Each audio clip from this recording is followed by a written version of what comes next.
Welcome to new TV Telugu. Tollywood star జంట విజయ్ దేవరకొండ, రష్మిక మందన తమ పెళ్లి కబురును అధికారికంగా ప్రకటించారు. ఎంతో కాలంగా వీరిద్దరి వివాహంపై వస్తున్న ఊహాగానాలను తెరదించుతూ తమ పెళ్లి వేడుకకు ది వెడ్డింగ్ ఆఫ్ విరోష్ అని పేరు పెట్టినట్లు సోషల్ మీడియా వేదికగా వెల్లడించారు. ఈ పేరును తమ అభిమానుల గౌరవార్థం పెట్టినట్లు చెప్పి వారికి ప్రత్యేకమైన గౌరవాన్ని ఇచ్చారు. తమ వివాహానికి ఈ పేరు పెట్టడం వెనుక ఉన్న కారణాన్ని ఈ జంట వివరించింది. విరోష్ అనే పేరును ఏ వెడ్డింగ్ ప్లానర్లో కుటుంబ సభ్యులు సూచించలేదని, ఎన్నో ఏళ్ల క్రితం తమ అభిమానులు ప్రేమతో సృష్టించిందేనని తెలిపారు. తాము ఎలాంటి ప్రణాళికలు వేసుకోకముందే అభిమానులు తమ బంధానికి ఓ అర్థం ఇచ్చారని వారు పేర్కొన్నారు. ఈ సందర్భంగా సోషల్ మీడియాలో ఓ ఉద్వేగభరితమైన నోట్ను పంచుకున్నారు.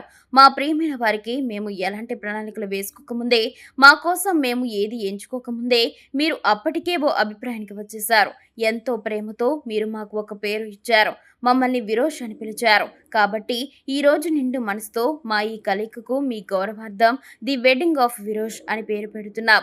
మమ్మల్ని ఇంతగా ప్రేమించినందుకు ధన్యవాదాలు. మీరు ఎప్పటికీ మాలో భాగమే అని రాసుకొచ్చారు. ఇదిలా ఉండగా ఇటీవలే విజయ్ రష్మికల పెళ్లి పత్రిక అంటూ ఒకటి సోషల్ మీడియాలో వైరల్ అయింది.